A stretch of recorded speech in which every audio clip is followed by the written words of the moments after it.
విశాఖ నుండి వెళ్ళినటువంటి మత్స్యకారులు 6 మరణించినటువంటి ఉదంతం కొత్త మలుపు తిరిగింది. ఓ పక్కన అందులో నుంచి రక్షించబడి బయటకొచ్చినటువంటి మత్స్యకారులు హాస్పిటల్‌లో ట్రీట్‌మెంట్ తీసుకుంటుంటే, వైఎస్ఆర్ కాంగ్రెస్ పార్టీకి సంబంధించిన నాయకులు అందరూ వెళ్లి పరామర్శించడం, జగన్‌తో ఫోన్‌లో మాట్లాడించడం, మద్దతివ్వడం జరిగింది.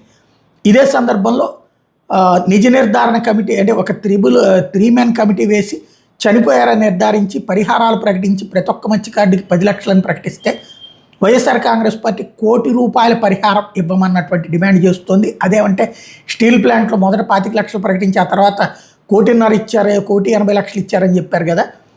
అంటే ఒక వర్గానికి అంతంత ఇస్తారు, మాకైతే ఇవ్వరా అన్నటువంటి పాయింట్‌ని రైట్ చేసుకొచ్చారు వైఎస్ఆర్ కాంగ్రెస్ పార్టీ వాళ్ళు. మరొక వైపున మత్స్యకార సంఘాలు వెళ్ళి కలెక్టర్ని కలిసినాయి. ఎవరైతే ఈ బాధిత కుటుంబాలన్నీ కలిసి ₹25,00,000 పరిహారం ఇవ్వమని చెప్పి ఒకటి, అలాగే పడవ దెబ్బతిన్నది దాదాపు 30,00,000 పెట్టి మేము అందరం చేయించుకున్నామని బయటకు వచ్చినటువంటి మత్స్యకారుడు చెప్పుకొచ్చారు. అయితే అది ₹50,00,000 పరిహారం ఇవ్వమని చెప్పి కలెక్టర్ని వాళ్ళు కోరుకున్నారు.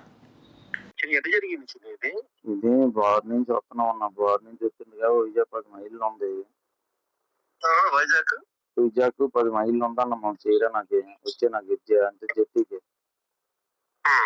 వచ్చిన 10 మైళ్ళ నుంచే బోల్తా కొట్టేసింది బోటు. బోల్తా కొట్టేస్తే ఎప్పుడైతే బోల్తా కొట్టేసిందో ఆ తెరబడిపోయిన వెంటనే బొడికి ఎక్కువ మీద ఎక్కువ బోటు మీద కింద మనిషి ఉండిపోయాను. కింద మనిషి ఉండిపోతే ఇంకా 6 ఉన్నాం, ఇది 7 వెళ్ళాము, 6 ఉన్నాం. అయితే ఎప్పుడైతే మనిషి చనిపోయాడో మనిషి కోసం ఏడుతున్నా అన్నయ్య కొడుకు, మా అన్నయ్య కొడుకు చచ్చిపోయాడు, మా అన్నయ్య కొడుకు బాబు నాయన మా అన్నయ్య నేను ఏడుస్తున్నాను. అక్కడే బోర్డు కింద ఉండిపోయాడు. బోర్డు కింద ఉండిపోతే ఆ బోర్డు మీద ఉన్నాం మేము. ఆ తేలుతుంటే బోటు మీద తేలుతుంటే తెరబడుకుని బోటు మీద ఉంటుండగా 9 గంటల వరకు ఉన్నాము. 6 బోట్ ఇంకా కిందకి వెళ్ళిపోయిందన్న. ఈ 6 ఈస్తున్నాము 12 అవుతుందో 11 అవుతుందో తెలీదు. ఆ టైంలో ఇంకో మనిషి కనిపించలేదన్నా. కనిపిపోతే ఇంకా 5 ఉన్నాం.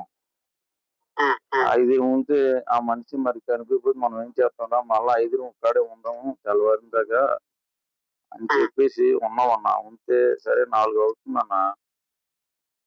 4 అవుతుంటే షిప్ కనిపిస్తుంది. అయితే షిప్ కాడికి ఎలాగైనా వెళ్ళాలని చెప్పేసి వెళ్దామని అంటే మా అన్నయ్య అన్నాడు, నేను రాలేనురా, చచ్చిపోతాను, నేనేమో తెప్పలు గిప్పలు ఏమి వస్తే జాలాలు తెప్పలు వస్తే తెప్పకిపోతాను, నేనైతే రానంటా చచ్చిపోతాను అన్నాడు. చచ్చిపోతాను అంటే ఇంకా 4 ఉన్నాము. అయితే ఈ మాట్లాడుతున్నావు ఏటనయా, నువ్వు చెప్పినోడు పెద్దోడు అని సంతే లేదురా, నేను చచ్చిపోతాను, నా కాళ్ళు తిరగబడిపోయి నన్ను ఎదలపోతాను రా అన్నాడు. సర్లే మేము షిప్ కాడికి వెళ్తాము. షిప్ కి మాకు 30 కిలోమీటర్లు ఉంటుంది అన్న. ఇప్పుడు ఒడిశా అంటే షిప్ సాయం ఉంది, మా ఒడిసికి ఎదరు ఉన్నామన్నా. అలా వెళ్ళిపోదాం అని చెప్పేసి ఆ షిప్ కాడికి అలాగా చేరుకుందామని 4 వెళ్ళవసరికి 4కి అవ్వట్లేదు, ఇబ్బంది అయిపోతుంది. అప్పుడు కోర్సులు మాది ఎలా ఇబ్బంది అయిపోతే అప్పుడు నేను ఏడ్ చేశాను, మీరు 3 అంటారా, నన్ను చెంగల్కి వెళ్తాను, షిప్ దగ్గర అయిపోయింది, చెంగల్కి వెళ్తాను, ముగ్గురు మీరు రండి కలిసి రండి అంటే వాళ్ళు సరే మాయ్యా ఈదికి వెళ్ళాను అన్నాడు. మా అన్నయ్యలు ఫ్రెండ్ కుర్రోడు అది వెళ్ళాంటే సైన్ పెట్టి మాయ్యా ఆ కుర్రోడే నాకు చెప్పాడు అన్ని. అయితే నేను ఏడ్ చేసి నీతికి వెళ్తాను, నీతికి వెళ్తుండగా ఇంక వీళ్ళు రావట్లేదు, రాకపోతే మళ్ళీ వీళ్ళ దగ్గర దివాల్సి వచ్చాను. అలాగా నాకు అలుపు వచ్చేస్తుంది. కొద్దిగా వీళ్ళ దగ్గర చిన్న కోర్సులు ఉన్నాయన్నమాట. అక్కడ అలా ఉండేసి యాంకరేజ్ సైన్ పట్టేసిన వెంటనే కెరటా వచ్చి తప్పుని కొట్టింది. తప్పుని కొట్టగలు ఎగిరిపోయాను. ఎగిరిపోయిన వెంటనే వాడికి పక్కకొట్టుకొని వెళ్ళిపోతానన్న.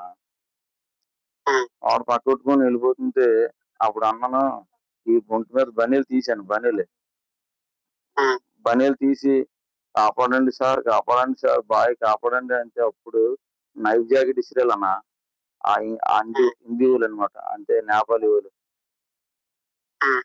నైఫ్ జాకెట్ ఇసుకెళ్ళి ఆ నైఫ్ జాకెట్ కి చేతితో పట్టుకొని కింద జాలు వేసాలి. ఆ జాలు నుంచి పైకి లాగేయాలన్న. పైకి లాగినంటే 2 వాటర్ బాటిల్ పట్టాలి. అప్పటి నుంచి నా గుండెలో తెరబడిపోయి నాకు అయినది మైందన్న. ఊగిసినట్టు అయిపోయాను. అప్పుడు నాకు ఎప్పుడైతే 7 దెబ్బలు పట్టాలో ఒక అరగంట పోయిన తర్వాత అప్పుడు నేను సోలోగా వచ్చానన్న. అన్న నా తల్లి పిల్ల ఒగ్గేసుకున్నానన్న. ఇదే అంతులన్నా అదే అంతులన్నా ఏది లేదన్నా, నేను చచ్చిపోతానన్నా నువ్వు రాకపోతే. అన్న అన్న ప్రభుత్వం అనే స్పందన ఎట్టింది? ప్రభుత్వం అంటే ఇలాగే చెప్తున్నానన్నా, ఇలాగే ప్రభుత్వం అంటే ఇలాగే అంతం ఇది అశాంతం ఏది లేదన్నా. ఇత్తనం అంతనాలే ఇది రేపు మోపంతున్నారు, చంటి పిల్లలతో ఉన్నానన్నా.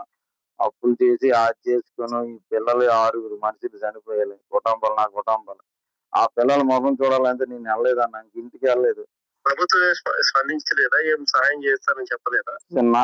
నిన్న అయితే అదే 10 లక్షల రూపాయలు కొల్లు రవీంద్ర అని పెట్టాడు ఆ 6 కుటుంబాలకి. ఈ ఆస్తి పరిహారం ఏదో చూస్తామన్నట్టుగా మాట్లాడాడన్న. ఇలాగే చెప్తున్నాను కానీ నన్ను వచ్చి 4 రోజులు 5 రోజులు అయిపోతుంది కానీ ఏది పండించట్లేదన్నా. బోటు ఇంకా మునిగిపోయింది బాబు, 50 లక్షల రూపాయల ఆస్తి మునిగిపోయింది బాబు.